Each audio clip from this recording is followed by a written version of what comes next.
नमस्कार शोधार्थियों। YouTube channel क्योंकि कहना ज़रूरी है मैं सुधा उपाध्याय के सौजन्य से आज हम मृत्युंजय के साथ हैं। मृत्युंजय का आज जन्म दिवस है। सबसे पहले मैं अपने विद्यार्थियों शोधार्थियों की ओर से, अपनी ओर से और अपने इस YouTube चैनल से मृत्युंजय की रचनात्मक यात्रा के लिए बहुत बहुत बधाई देती हूँ और जन्म दिवस के लिए बहुत सारी शुभकामनाएँ।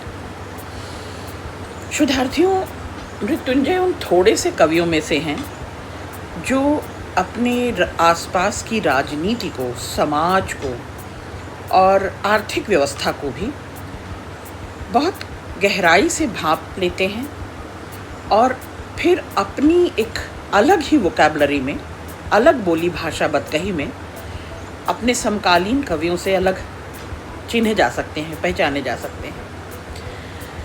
आज उनका जन्मदिन है और इसलिए मैंने इतवार का इंतज़ार नहीं किया और मुझे लगा कॉलेज से आकर कि आज उनके लिए ये उनकी कविताओं पर, उनकी रचनाओं पर ये कविता वीडियो बनाऊं और उन्हें सप्रेम भेंट करूं। आजमगढ़ उत्तर प्रदेश में जन्मे। इनकी प्रमुख कृतियों की बात कहें तो स्याह हाशिए, ये इनका कविता संग्रह है। रस यात्रा, ये पंडित मल्लिकार्जुन मंसूर की आत्मकथा पर अनुवाद किया है इन्होंने। इनकी कविताएं इस लोकतांत्रिक व्यवस्था पर, सामाजिक विडंबनाओं पर और धार्मिक उलेमाओं, मठाधीशों पर लगातार चोट करती रही हैं। लगातार उन्होंने लोकतंत्र के अंतिम क्षण को महसूस किया है भीतर तक और जन सरोकार से लैस जनोन्मुख इनकी कविताएं, जिनमें जनपक्षधरता साफ साफ दिखाई देती है।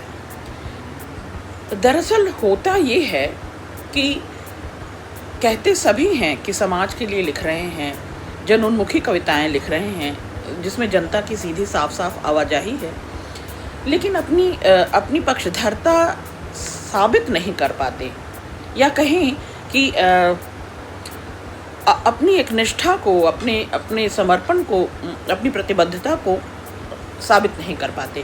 पर इन प्रतिरोधी राजनीतिक टिप्पणियों से मृत्युंजय लगातार अपनी रचनात्मक हस्तक्षेप बनाए हुए हैं। इनकी कविताओं का एक बड़ा कैनवास है। जो मैंने जितनी कविताएं इनकी पढ़ी, ये केवल हमारे देश में नहीं, भारत भर में नहीं, बल्कि दुनिया भर के जन आंदोलनों में या जब लोकतांत्रिक संघर्ष कर रहे होते हैं तो ये गीत, ये कविताएं और गीतनुमा कविताएं गाई गुनगुनाई जाती हैं।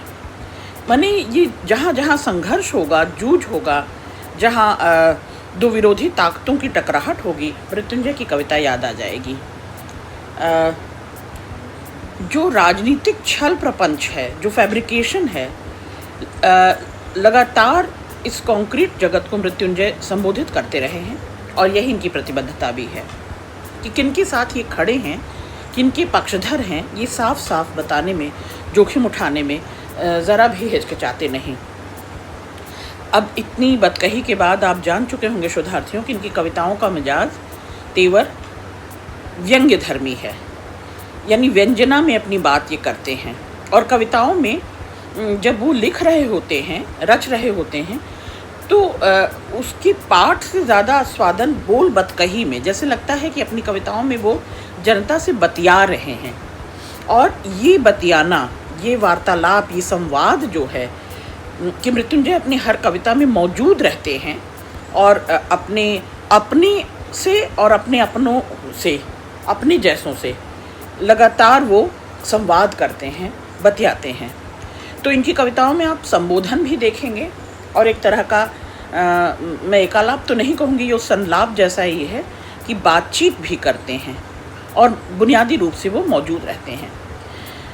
लोक इनकी कविताओं में धड़कता है, बल्कि इसीलिए मैंने इसे जन सरोकार से भरी हुई जनोन्मुख कविताएं कहीं, क्योंकि सीधे सीधे वो अपने अपनों से, वंचितों से, इस व्यवस्था की गड़बड़ी को सहते हुए जो यंत्रणा सह रहे हैं, जो लगातार हाशिए पे कर दिए गए हैं या जो लगातार जूझ और संघर्ष में शामिल हैं, उन सब को उन सबको मुखातिब हैं ये कविताएं। तो जनता की स्थिति या लोक की स्थिति इस लोकतंत्र में कैसी कर दी गई है, इस दुख को, इस पीड़ा को, इस टीस को मृत्युंजय भांप लेते हैं। और मृत्युंजय की तमाम कविताएं पढ़ते हुए मुझे कहीं नहीं लगा कि ये स्वांतः सुखाय खुद को गुदगुदाने या खुद को फाहा देने या खुद की टीस, दर्द, तकलीफ़ को थोड़ी सी राहत पहुंचाने की कोशिश कर रहे हैं, ना, बल्कि वो निजी दुख न रहकर वो समष्टिगत हो जाता है, वो अपने आसपास पसर जाता है, अपने इर्द गिर्द में, और अपने पूरे परिवेश से जब बोलबत कहीं कर रहे होते हैं मृत्युंजय, तो वो उनका निजी दुख न होकर सबका दुख हो जाता है और उसको वो समो लेते हैं, उससे एक तरह का साधारणीकरण कर लेते हैं। चाहे वो छोटे छोटे स्वांगनुमा जिसमें वो संबोधक, जैसा लगता है कि नाट्य कृतियों की टुकड़ियाँ हैं छोटी छोटी, अपने अतीत को खंगालते हैं, अपनी संस्कृति को, भारतीय सभ्यता और संस्कृति को, भूत, वर्तमान, भविष्य पर एक साथ पैनी नज़र रखते हैं। और मृत्युंजय की ये खूबी है कि वो कहीं इतिहास में दूर जाकर उन घटनाओं, स्थितियों, परिस्थितियों को समझने की भी कोशिश करते हैं कि ये घटी तो इसके क्या कारण रहे होंगे, इसके पीछे कैसे दुराग्रह, आग्रह होंगे, ये वो समझने और समझाने की कोशिश भी मृत्युंजय करते हैं। यानी मैं कह रही हूँ कि राजनीतिक जो मौजूद हैं इतिहास में चरित्र, उन पर भी कटाक्ष करते हैं मृत्युंजय, उन पर भी व्यंग्य करते हैं। मैं क्योंकि इस YouTube चैनल का एक कलेवर है कि बहुत छोटी छोटी कविताओं के लिए ही स्थान हो पाता है, पर उनकी 5 रचनाओं से आज शोधार्थियों हम उनकी रचनात्मक यात्रा तय करेंगे और उन पर कुछ जो बन पड़ेगा बातचीत करेंगे। पहली कविता है कीमोथेरेपी। आप सब जानते हैं कि ये कैंसर पीड़ितों को एक थेरेपी दी जाती है और इस थेरेपी के कई साइड इफ़ेक्ट होते हैं। ये थेरेपी कैंसर को मारने के लिए होता है, उस रोग विपदा से उसको निजात देने के लिए, रोगी को रोग मुक्त करने के लिए, लेकिन उस कीमोथेरेपी का बहुत सारा नुकसान भी उसके शरीर को, देह को सहना पड़ता है। ये कविता एक सिंबॉलिक कविता लगे शोधार्थियों मुझे। आप इसे ध्यान से सुनेंगे और फिर हम इस पर थोड़ी सी बात करेंगे।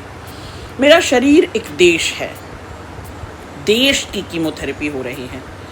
मेरा शरीर एक देश है, सागर से अंबर तक, पानी से पृथ्वी तक, अनुभव जठराग्नि के खेत में झुकी हुई गेहूं की बाली। मेरा हाथ, मेरा दिल, मेरी जुबान, मेरी आँखें, त्वचा और जांघें सब अब इतनी हसरत से ताकते हैं मेरी ओर कि जी भर आता है। इन्हीं में तुम्हारे निशान हैं, सर्द, सख्त, इसी ठौर दिल है लदा फंदा, दुख और इच्छा से, मोह से, बिछोह से। सिर्फ साधन नहीं है मेरी देह, साधन माने जरिया, सिर्फ साधन नहीं है मेरी देह, न सिर्फ ओढ़ने की चादर, मुझे इससे बहुत बहुत इश्क है। ऐसा कौन कहता हुआ पाया गया होगा कि लोग विदेह की बात करते हैं, लोग मोहमुक्त होने की बात करते हैं, इंद्रियों से, विषय वासनाओं से, इच्छाओं से, कामनाओं से भागने की बात करते हैं, बड़ी बड़ी बातें लोग करते हैं। मृत्युंजय ये आत्ममोह स्वीकारते हैं और आत्म से भी ज़्यादा देह की बात करते हैं। तो कहते हैं सिर्फ साधन नहीं है मेरी देह, न सिर्फ ओढ़ने की चादर कि जिसने आत्मा को ढका हुआ है या पहने हुआ है, देह न मिले तो भटके है बवंडर सी कविता। न सिर्फ ओढ़ने की चादर, मुझे इससे बहुत बहुत इश्क है, इसी घर के साए में कोई बैठा है चुपचाप, अपना ही घात लगाए, घात छोटा सा बामुलाहिजा अदब के साथ इंतज़ार करता हुआ वाजिब वक्त का। यहाँ सज रही है अक्षौहिणी सेनाएं, निरापद इश्क का यह अड्डा सब समरभूमि में बदल जाएगा, यह सिर्फ दुश्मन ही जानता है, दुश्मन ही जानता है हमारे इस तंत्र की सबसे कमज़ोर कड़ी, और ठीक इसीलिए हमले का वक्त। यह एक समर भूमि है, यहाँ लाख नियम एक साथ चलते हैं, व्यू भेद की लाख कलाएं, लाखों मोर्चे एक ही वक्त में एक ही जगह पर खुले रहते हैं, एक दूसरे से गुथे संगत में। असंगत के समय दाहिने हाथ की बात नहीं सुनता बायां हाथ। पैर और सिर आपस में जूझ जाते हैं। सांसें कलेजे से आंखें अंदर ही उतरती चली जाती हैं। मांसपेशियों शिराओं से अलग हो जाती हैं। रात का शरीर एक विशाल कमल कोश है जिससे छूट पड़ना चाहता है भौरा। षटचक्र भेदन। युद्ध भूमि में सामने खड़े हो गए लड़ाके। प्रतिशोध की आग धधक कर निर्धूम हो चुके साम दाम दंड सभी भेदों से जीते जा रहे हैं गढ़ एक के बाद एक। समर्पण हो रहे हैं। अंदर ही होती जाती है भारी उथल पुथल। ईश्वर की स्मृति से लेकर समाधि तक के सारे उपाय सब घिस कर चमकाए जा चुके, आजमाए जा चुके। भरे हुए हाथों में थाम मुट्ठी भर दवाएं, बाहरी इमदाद के भरोसे हूँ बजती हुई रणभेरी। देरी नहीं है अब, आते ही होंगे वो सर्जन सर्जक। सोडियम क्लोराइड के द्रव और ऑक्सीजन गैस का दबाव बढ़ाते विशेषज्ञ आए। मलबे के बोझ से सिहर रहा है विचार तंत्र। लंबी सिरिंजों पर लाभ का निशान चटक डाली गई लंबी और पतली नलिकाएं दुश्मनों के गढ़ तक पहुंचने की खातिर घर में आहूत हुए भस्मासुर। नजर तनिक फिरी नहीं कि गोली चली नहीं। मेरे भीतर मेरी ही लाशें भरी हैं, 52 अंगुल की 52 लाशें। इस इतने सब के बाद भी फिर पलट पड़ता है हत्यारा खेल। शरीर के भीतर ही बर्बर नरसंहार। दुश्मन के लड़ने के आदिम सलीके से पूरा नगर जला दिया वानरों ने। पूरा वन प्रांत गिरिखो सब कुछ उजाड़ दिया। अकुआई धरती भी वृक्षों संग जल मरी। लाख बेगुनाहों की कीमत पर पकड़ा गया है संभावित गुनाहगार। तंत्रों से, यंत्रों से, अधुनातम मंत्रों से। आंखें मुदी ही हैं। फेफड़े तक कोई सांस टूट आती है, छूट जाती है हर लम्हा एक बात। त्वरा में भर रही है गाढ़ी और गहरी रात। बहुत धीरे बढ़ रहा हूँ मैं इस निर्मम जंगल से। निकाल मुझे घर ले चलो माँ। कीमोथेरेपी की इस समरगाथा में कटे फटे टुकड़े मनुष्यता के पूंजी की भव्य दिव्य निर्मम चट्टानों पर यही कथा रोज दोहराई जाती है। साक्षी हूं मैं। मृत्युंजय केवल एक देह को, एक शरीर को, एक आत्मा को विदेह होते नहीं देख रहे। लगातार संघर्षशील, जुझारू, ये किसी रोग विपदा या किसी मृत्यु से लड़ाई नहीं है, बल्कि शोधार्थियों ये एक देश का धीरे धीरे मरते जाना है। उसकी शिराओं का धीरे धीरे सूखते जाना है। उसमें रक्त संचार की कमी, ज्वार की कमी, प्राण की कमी, जिजीविषा की कमी मृत्युंजय देख रहे हैं। और मृत्युंजय देख रहे हैं कि तमाम तरह की जो कोशिशें हो रही हैं, तमाम तरह की जो बार बार आघात सहने पड़ रहे हैं, वो देश को तोड़ रहा है, नष्ट कर रहा है और लगातार उसकी समाप्ति की ओर, उसकी नाश की ओर से ले जा रहा है। तो एक बेहतरीन कविता, दूसरी कविता भी कुछ इसी भाव से, मौत का एक दिन। ये कुछ टुकड़ियों में है। कोई बखत एक झिलंगा शॉल लपेट चंद्रमा बराबर बिंदी लगा, लथपथ अपने घर की ओर लौटने लगी मौत। पेड़ों की फुनगियों से उतर चुकी थी शाम। परिंदे घोंसले में छुपे बच्चों को चुगाने लगे थे। पृथ्वी कोहरे की चादर धीरे धीरे ओढ़ रही थी सोने के पहले। अलाव के गिर्द बैठे थे 2 दरख्त, 3 बच्चे और एक चिबिल्ली भाषा। मौत ठिठक कर खड़ी हो गई। छोटी छोटी लपटों के नाच की परछाइयाँ थी। उनकी आंखों में अजब नज़ाकत से अपनी छटपटाहट को छुपाया मौत ने। घर में घुसने से पहले दिन भर की हरारत से थकी सखी पृथ्वी को चूमा और बिदा ली। उसकी डबडबाई आंखों में झिलमिल कर रहा था प्यार। बखत हाकिम था भरता करता भीषण बलवान अंतर्यामी, चप्पे चप्पे पर जासूस थे उसके, गहरी नजरों से घूर कर देखा, रपटों से मिलाया और भांप गया। बेहद नशीली मानुष गंध छुपी नहीं। मौत के पास न खोने को कुछ था न रोने को। उसने पहली बार मालिक की आंखों में झांका और हंसी। पहली बार वक्त हाकिम ने मौत की हत्या की चाकू से गोद कर, और आखिरी बार मौत अलाव के गिर्द जा बैठी। मौत की आंखों में नींद के चहबच्चे थे, शिराओं के अंत में थकन भरे बुलबुले, जतन से कसी बंधी चोटी की गांठें खुली खुली जाती थीं।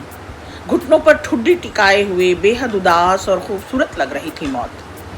दोपहर का खाना था, ऊँघ रही थी पृथ्वी, हल्के हल्के झूम रहे थे पेड़, शीरी हवा के संग गलबहियां डाल बादलों की पीठ पर सुस्ता रहा था सूरज। अब बिंब देखें। इंतजार करते करते थक चुकी थी मौत, अकेलेपन के जाल में छटपटाती, काम के बोझ से लदी फंदी पूरी कायनात में न कोई घोड़ा मिला उसे न राजकुमार। थकी हारी मौत किसी सखी की गोद में सर टिका सो ही गई होती, गर नहीं आता टेलीफोन व्हाइट हाउस से, गर नहीं आता टेलीफोन व्हाइट हाउस से। बचपन में कभी कुछ डरावनी कहानी सुनते हुए हमने अम्मा से कहानी सुनी थी कि एक झोपड़ी की ओर मौत निकल रही थी और उस झोपड़ी में जो वाशिंदे थे उनको दरअसल मौत उनको ले जाने वाली थी, उनकी मृत्यु होनी तय थी। और कुछ देर बाद उस जो एक परछाई सी उस झोपड़ी में घुसी और कुछ देर बाद उस घर से रोने चिल्हकने की मातम मनाने की आवाज़ें आने लगीं, लोग फूट फूट कर रोने लगे। बचपन में सुना वो वृतांत एकदम से जैसे याद आ गया। मौत सुबक रही है, मौत घुटने टेक रही है, मौत रोज रोज आ रही है, मौत बहला सहला रही है, मौत आकर रुक कर बोल बद कही कर चली जा रही है, मौत इंतज़ार कर रही है उस घड़ी का कि कब ले जाएगी। ये एक सतत यात्रा है, एक भयावह यात्रा है, ये एक लगातार चली जाने वाला क्या कह सकते हैं, एक पीड़ा, एक टीस चुभन, एक दर्द भरी व्यथा कथा जैसे कि साथ साथ चले जा रही है, जैसे कि इसका कहीं अंत कोई है ही नहीं, कुछ और छोर ही नहीं है। इस तरह का बिंब कभी मौत के लिए कविताओं में क्षुधार्थियों न हमने पढ़ा था ना आपने, पर ये आप इसकी तुलना कर सकते हैं कि इस तरह का मौत को आना, दिनचर्या में उसकी जूझ का शामिल होना, उसके भय का, उसकी उपस्थिति का, उसके आतंक का सब तरफ पसर जाना बेहद ही लाजिम ज़रूरी कविता है ये। और इस मायने में तीसरी कविता है ख्वाबीदा। किसी नायास दिन यूं ही तुमको याद करते करते दूर कहीं रो पड़ूंगा, अकेले में निर्वासित, दुख के भंवर में डूब जाएगी देह, उदास गहरी और मटमैली, मौत आएगी साजमाइश करती कि चलो, समझाइश करती। ये शब्द मुझे बहुत पसंद आया। मृत्युंजय ने एक कविता भी समझाइश की लिखी है। आजमाइश तो हमने सुनी है, हम सब बरतते हैं शब्द को, समझाइश।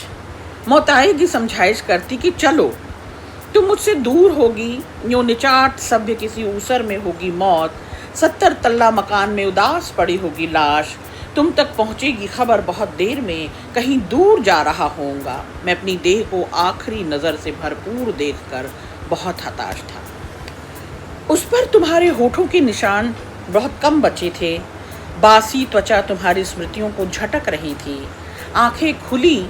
आंखें खुली तो थीं पर उनमें तुम नहीं थी, तुम क्या, कोई अक्स नहीं था, मैं चाहता हूँ मुझसे पहले मौत तुम्हें चुने। मतलब मेरी मौत तुम न देख सको, तुम तक मेरी मौत की खबर न जाए, मुझसे पहले मौत तुम्हें चुने।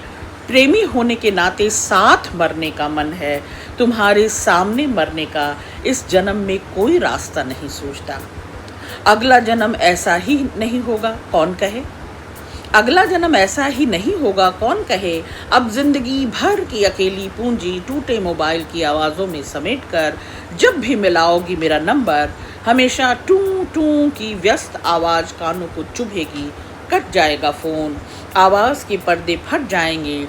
जब दिल ही नहीं रहेगा तो धक धक कहाँ सुनोगी, जब दिल ही नहीं रहेगा तो धक धक कहाँ सुनोगी। मृत्युंजय, जिसने मृत्यु को जीत लिया हो। मृत्युंजय भगवान शिव को कहते हैं। मृत्युंजय आशुतोष भगवान शिव का दूसरा नाम है, जो मृत्यु को का वरण करे, मृत्यु को जीत ले, उस जूझ, आतंक, पीड़ा, दर्द, भय को जीत ले, वो मृत्युंजय। और मृत्युंजय की इन कविताओं में मैं लगातार एक मृत्यु बोध, एक मृत्यु का शाश्वत होना, एक मृत्यु की क्योंकि वो ज़रूरी है, होना ही है, संभावित है, तो उस संभावना की टोह लिए जाते हैं बार बार मृत्युंजय। और हर कविता में मुझे वो शब्द दिखाई देता है, इसके गहरे मायने होंगे, इसका अपना एक संदर्भ भी होगा निश्चित तौर पर शोधार्थियों जितना मैं इस कविता को पढ़ पाई और समझ पाई, उसमें मुझे यही लगा कि विछोह से डरता है, मृत्यु से नहीं डरता। प्रेमी अपने प्रेम के वियोग से डरता है, प्रेम को हमेशा हमेशा के लिए अपने साथ रखना चाहता है, साथ जीना और मरने की इच्छा कामना है। अलग अलग होकर एक दूसरे की मृत्यु की पीड़ा को, विछोह की पीड़ा को बर्दाश्त नहीं कर सकता, मृत्यु बर्दाश्त कर सकता है। तो एक अलग तरह की कविता थी। और ये आखिरी कविता अध टूटे यहाँ, ये कविता एक अलग स्वर, मतलब एक आप देखेंगे यहाँ का अर्थ इसमें ढूंढेंगे। अध टूटे आईने की किरचें बिखरी हैं, सहमी सहमी पृथ्वी डर के कांप रही है, भाप उठ रही है अंतर के अतल कुंड से, हंसते हैं डर हर टुकड़े में अलग अलग हो, पिंडलियों में दफन दर्द बढ़ता जाता है, उबल रही है त्वचा भाप से उघड़ रही है, और हवाओं में चिथड़े हैं हर शोखी के।